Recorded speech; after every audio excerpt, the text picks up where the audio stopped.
मोदींना पंतप्रधान करण्यासाठी मतदान करा, गांधींना पंतप्रधान करण्यासाठी मतदान करा। अरे काय आमच्या छाताडावर काय दगड आणून बसवता का काय? आमच्या मतदारसंघामध्ये आमच्या गावामध्ये काय प्रश्न आहे ते आम्हाला तरी विचारा ना। आणि आमच्या तालुक्याचे प्रश्न किंवा आमच्या गावचे प्रश्न पंतप्रधान सोडत नसतो, जो लोकप्रतिनिधी आम्ही निवडून द्यायचा असतो त्यांनी ते सोडवायचं असतं। तुम्ही आम्हाला लायक उमेदवारच देत नाही आणि मग तुम्ही सांगता की मोदींना पंतप्रधान करण्यासाठी, राहुल गांधीला पंतप्रधान करण्यासाठी ह्या अमुक अमुकला मत द्या। अजिबात नाही। आम्ही सुशिक्षित साक्षर मतदार आहोत। प्रत्येक उमेदवाराची लायकी, पात्रता, क्षमता, दूरदृष्टी हे सगळं तपासून मग आम्ही मतदान केलं पाहिजे। तुम्हाला पंतप्रधान करण्यासाठी आम्ही काय छातावर दगड घ्यायचं का खडकं घेऊन झोपायचं? आमच्या गावांमध्ये 50 वर्ष झाली तरी प्यायला पाणी मिळत नाही, हे पंतप्रधान प्रश्न सोडवणार आहेत का? बरं, हा प्रश्न विचारण्यासाठी आम्ही दिल्लीमध्ये जाऊ शकतो का? आम्हाला 50 वर्षात साधं प्यायचं पाणी मिळालेलं नाही, आमच्या शेतीला पाणी नाही, आमची जनावरं टाचा घासून मारायची वेळ आलेली आहे, आमच्या मुलांना कुठल्याही प्रकारचं शैक्षणिक आरक्षण नाही, आमच्या मुलांना कोणत्याही प्रकारचं नोकऱ्या उपलब्ध होत नाहीत, कोणत्याही प्रकारचे उद्योगधंदे आणले जात नाहीत। जे काय ते पुढारी आपल्यापुरतंच आणतायत, आपल्या गावापुरतं आणतायत, आपल्या घरापुरतं आणतायत। अशा परिस्थितीमध्ये आम्ही कसं काय लोकांना मतदान करायचं? कोणाकडे बघून करायचं? पंतप्रधानाकडे बघून मतदान केलं जातं का? काय उद्या पंतप्रधान आमचे गुरं राखायला येणार आहेत का? का पंतप्रधान उद्या आमच्या दाऱ्या धरायला येणार आहेत का? पंतप्रधान आमच्या दुष्काळामधला हांडा डोक्यावर घेऊन पाणी घ्यायला आमच्या महिलांना मदत करणार आहेत? अरे ते विचारा ते आमच्या महिला भगिनींना, ज्या आजही 2-2, 3-3 किलोमीटरवरनं पाणी हांड्यावरती डोक्यावरती घेऊन येतात। विचारा आमच्या त्या शेतकऱ्यांना 1400 रुपयांना टँकर विकत घ्यावा लागतोय। लोकांना बाहेर सांगितलं तर विश्वास बसत नाही की बारामती तालुक्यात, बारामती मतदारसंघात 5च्या 5 तालुके आणि बारामतीचा पश्चिम भागसुद्धा हा दुष्काळी पट्ट्यात आहे। लोकांना 1400 रुपयाला टँकर विकत घ्यावा लागतोय। 10-10 दिवस झाले तरी पाणी मिळत नाही। मुलांना शिक्षण घ्यायचं तर मुंबई पुण्यालाच यावं लागतंय। एवढ्या सगळ्या परिस्थितीचं 50 वर्षामध्ये दोन्ही पवारांनी आमच्यासाठी काहीच केलेलं नाही। आम्ही त्यांना मतदान का करावं? मोदीकडे बघून, गांधीकडे बघून? अरे कुठल्या तोड्याने सांगता तुम्ही? जे उमेदवार आहेत ज्यांना 21 वर्षे खासदारकी दिली त्यांनी काहीच काम केलेलं नाही, त्यांना कशाला मतदान द्यायचं? दुसरे उमेदवार जे उभे केले त्यांना काहीच सांगता येत नाही काय करणार काय नाही, आणि त्या स्वतः सिंचन घोटाळ्यातील आरोपी येतं। मला सांगा, ज्यांनी 70,000 कोटीचा घोटाळा केला, महाराष्ट्राच्या शेतकऱ्याच्या दारापर्यंत जे पाणी खेळणार होतं ते पाणी शेतामध्ये नाही तर त्याच्या डोळ्यात आलेले शेतकऱ्याच्या, त्या सिंचन घोटाळ्यातले 70,000 कोटीचा जो घोटाळा झाला त्यातले मुख्य आरोपी अजित पवार यांच्या पत्नीला, ज्या त्यासुद्धा सह आरोपी आहेत, त्यांना कसं काय मतदान द्यायचं? लोकांनी का द्यायचं मला सांगा बरं? बरं, त्यांच्यासाठी मतदान मागायला कोण येते? देवेंद्र फडणवीस 2019ला म्हणाले 70,000 कोटीचा घोटाळा झाला, ते सगळे पैसे अजित पवारांनी त्यांच्या पोटामध्ये घशात घातले, रिचवले, आणि असे आम्ही सगळी चौकशी करणार, ईडी CBI सगळे मागे लावणार, आणि अजितदादा चक्की पिसिंग, अजितदादा चक्की पिसिंग, पिसिंग अँड पिसिंग घोटाळ्यामध्ये अजितदादांची अवस्था आम्ही काय करणार?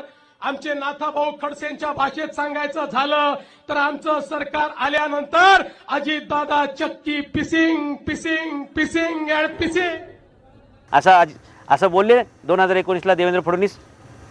2024 मध्ये काय? अजितदादा पक्की किसिंग, पक्की किसिंग, पक्की किसिंग।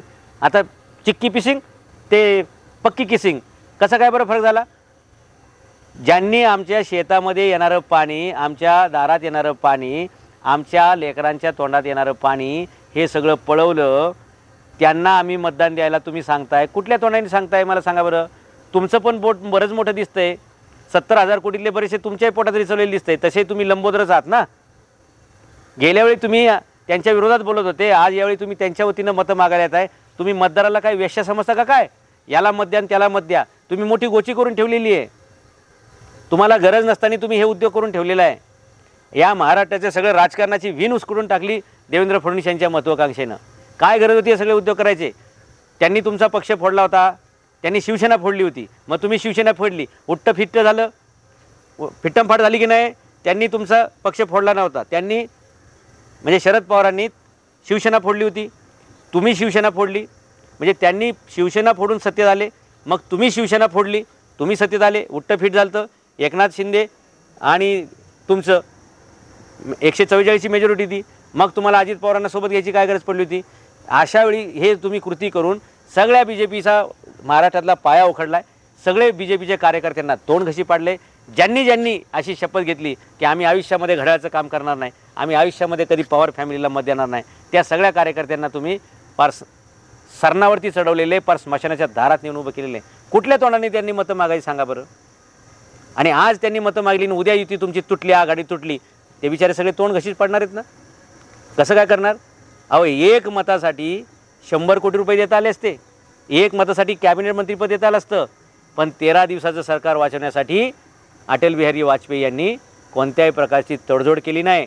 चाल चरित्रावर चलन, ये सही होना चाहिए राजनीती में, हे जे तत्त्वज्ञान अटल बिहारी वाजपेयींनी जपलं पाळलं, त्या सगळ्या तत्त्वज्ञानाला काळं फासून देवेंद्र फडणवीस यांनी अजित पवारांना आपल्यासोबत घेतलं. काय अजित पवारांना सोबत घेऊन फायदा तुमचा हो? 70,000 कोटीच्या सिंचन घोटाळ्याबद्दल तुम्ही बोलले, आता तुम्ही काय वॉशिंग मशीन काढली का? घोटाळा करा, इकडे या, तुम्हाला मस्तपैकी वॉशिंग मशीनमध्ये घालतो आणि बाहेर काढतो. तुम्ही इस्त्रीचा लॉन्ड्रीचा धंदा केला आहे काय? धुवून स्वच्छ करून मस्त कडक इस्त्री करून तुम्हाला स्वच्छ करतो. म्हणजे पूर्वी तुम्ही मंत्र म्हणून पैसे घेऊन लोकांना पापातून मुक्त करायचे कामं करायचे, आता ही कामं करायला सुरुवात केली का तुम्ही? चौकशी मागे लावायची, पैसे घ्यायचे, त्याला पक्षात घ्यायचा, त्यालाच मंत्री करायचा आणि सगळं संपलं कार्यक्रम. अशा प्रकारे जर राजकारण चालणार असेल तर कशा प्रकारे मतदान करेल बरं? आणि म्हणून पुण्यामध्ये मोदींची जी सभा झाली ती एका सभेला एवढी गर्दी होऊ शकत नाही. 4 उमेदवारांची सभा घ्यावी लागली, त्याच्यासुद्धा अर्ध पब्लिक होतं, अर्ध्या खुर्च्या मोकळ्या होत्या. तुम्हाला फुटेज दाखवतो. लोकांची विश्वसनीयता का संपायला लागली? या अशा कोलांट्या उड्या मारामारी सगळी झाली. या महाराष्ट्रामध्ये कोण कुठल्या पक्षात हेच कळायला तयार नाही. सगळे पक्ष सत्तेत आणि सगळे जनता त्रस्त. जनतेचं कुठलंच काम होत नाही. सगळे पक्ष सत्तेत आहेत, प्रत्येकाला आपापलं टेंडर, TDR, टक्केवारी, सातबारे आणि मोठमोठे प्रोजेक्ट लावणे आणि त्याच्यात 50% पार्टनरशिप घेणे. याच्या पुढे काहीच राजकारणामध्ये चालेल ना मित्रांनो. पण जनतेचा जो मूलभूत प्रश्न आहे, शिक्षण, रोजगार, आरोग्य आणि उद्योगधंदा, याच्यावर कोणताच पक्ष बोलत नाही. कोणत्याही पक्षाच्या सभेमध्ये याच्यावर मित्रांनो चर्चा होत नाही. ना काँग्रेसच्या सभेमध्ये, ना भारतीय जनता पक्षाच्या सभेमध्ये. अरे पूर्वी हा पक्ष नाही तर तो पक्ष, एवढीच लोकांना चॉईस होती. आता इकडं पण टोळकं आहे, तिकडं पण टोळकं आहे. मला वाटतं सगळं राजकारणच गळकं आहे. लोकांनी कोणावर विश्वास ठेवायचा? आणि म्हणून माझ्यासारख्या इतिहासातल्या माणसाला सुद्धा उभं राहावं लागलं. या बारामती लोकसभामध्ये मतदारसंघात लोकांना विश्वास बसत नाही, एवढे प्रश्न आहेत. 50 वर्षात साधे पिण्याच्या पाण्याचे प्रश्न सुटले नाही. काका 4 वेळा मुख्यमंत्री, पुतणे 4 वेळा मुख्यमंत्री, ताई 21 वर्षे खासदार, घरातला जी व्यक्ती अजून आमदार, तरीसुद्धा भोर, वेल्ला, मुळशी, पुरंदर, दोंड, इंदापूर इथल्या लोकांना प्यायला पाणी मिळत नाही. विश्वास बसतो तुमचा? जा त्या गावांमध्ये चक्कर मारा, फार जेजुरीपासून कुठेही खाली जावा. एक बारामतीचं 10 किलोमीटरचं बेट सोडलं ना तर बेट्यांना कुठेही फिरा, तुम्हाला दुष्काळाच्या तीव्र झळा जाणवतील. लोकांना प्यायला पाणी नाही. पाहुणे आले तर आंघोळीला कुठे न्यायचा असा प्रश्न आहे. जेवण बनवायचं म्हटलं तर घरामध्ये पाणी नाही आहे. लिंबू सरबत चहा बनवायचा म्हटलं तर घरामध्ये पाणी नाही आहे. जनावरांना पाजायचं म्हटलं तर टँकर विकत घ्यावा लागतो आहे 1400 रुपयाला, तो सुद्धा 10 दिवसांनी येतो आहे. कुठल्या तोंडाने मतं मागायची? कोण मतं देणार आहे? आणि म्हणून लोकांनी ठरवले यावेळी दोन्ही पवारांना मत मिळणार नाही. नवीन माणसाला आम्ही मत देऊ. जुन्या लोकांना प्रश्न सोडवताच आलेला नाही, किंबहुना त्यांना सोडवायचाच नव्हता. मग आम्ही नवीन प्रयोग करायला काय हरकत आहे, असं लोकांचं म्हणणं आहे. अरे आपण गाडी बदलतो की नाही? नवीन आलेली गाडी घेतो, नवीन आला तर नवीन मॉडेलचा मोबाईल घेतो, नवीन आलेल्या ट्रेनचे कपडे घेतो, नवीन आलेल्या ट्रेनचे आपण वस्तू घेतो. मग आपण नव्या दमाचे, नव्या विचाराचे, नवा दृष्टिकोन असणारे उमेदवार का निवडू नये, असा जो इथल्या तरुणांनी प्रश्न उभा केलेला आहे, त्याचं उत्तर हेच आहे की लोकांना आता पर्याय पाहिजे आणि लोकांना नवीन पर्याय पाहिजे. आणि तो चांगला पर्याय पाहिजे, ज्याच्यावर कोणताही गुन्हा दाखल नसेल, जो कोणताही भ्रष्टाचार करत नसेल आणि ज्याच्याकडे मुलांना पुढे नेण्याचं खूप मोठं दृष्टिकोन असेल. म्हणून मी सांगतो की मी या महाराष्ट्रातील शेतकऱ्यांच्या मुलांना आधार कार्ड आणि रेशन कार्डच्या नादाला कधीच लावणार नाही. डायरेक्ट त्यांना पासपोर्ट काढून देणार आणि डायरेक्ट त्यांना परदेश किती पुढे गेलेत लोक हे दाखवणार. काय या कुठल्याही नेत्यांनी कोणत्याही गरिबाच्या मुलाला विमानात कधी बसवले? कधी त्यांना पासपोर्ट काढून दिला आहे? कधी त्यांना विमानतळ दाखवले? नाही मित्रांनो, ही प्रगती नाही आहे. हे फक्त तुम्हाला थापा मारून मारून तुमच्या 2 पिढ्या संपवल्यात मित्रांनो. हे आपण बदललं पाहिजे चित्र. आणि म्हणून नवा उमेद, नवा दृष्टिकोन, नवी दिशा, ह्यातले कोणच कामाचे नाहीत म्हणून तर लोक त्यांना टाळत आहेत. आणि म्हणून आपण टेलिफोन निशाणी घेतली आहे. कामाचा कोण? फक्त टेलिफोन. आणि लक्षात घ्या, 25 वर्षे मी जे काही काम केलेलं आहे, लाखो पूर्व उद्योजक केलेले आहे, त्यामुळे आमचं डिजिटल सैन्य काम करतं आहे. गावागावामध्ये आम्ही पोचलेलो आणि लोकांना जे परिवर्तन पाहिजे. लोकांची अडचण एकच होती, हे कधी बाहेरचा उमेदवार मिळू देत नव्हते. लगेच एखाद्याला बसव, खाली बसव, त्याला पैसे दे, त्याला सेटल कर का, किंवा त्याला आश्वासन द्यायचं तुला आमदारकी देतो, तुला जिल्हा परिषद देतो. भविष्यात देतील की नाही माहीत नसते, पण तेवढं तर गुळ लावून त्याला खाली बसवतात. मी अशा कोणत्याही गोष्टीला बळी पडलो नाही मित्रांनो. माझ्याबद्दल अनेक अफवा, गैरसमज लोक पसरवत होते की हे फक्त शरद पवारांना विरोध करण्यासाठी उभे राहणार आहेत. नाही मित्रांनो, माझे शरद पवारांशी व्यक्तिगत काहीच दुश्मनी नाही.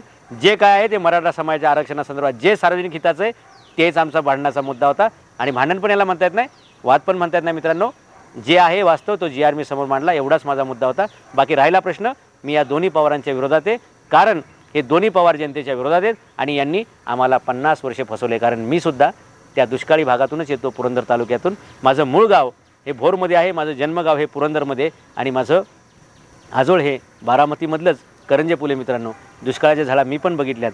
शिक्षणासाठी मला सुद्धा माझं गाव सोडून मुंबईला जावं लागलं. मित्रांनो, माझ्या आईने सुद्धा 21 वर्ष दुष्काळी धरणावरती काम केलेलं आहे.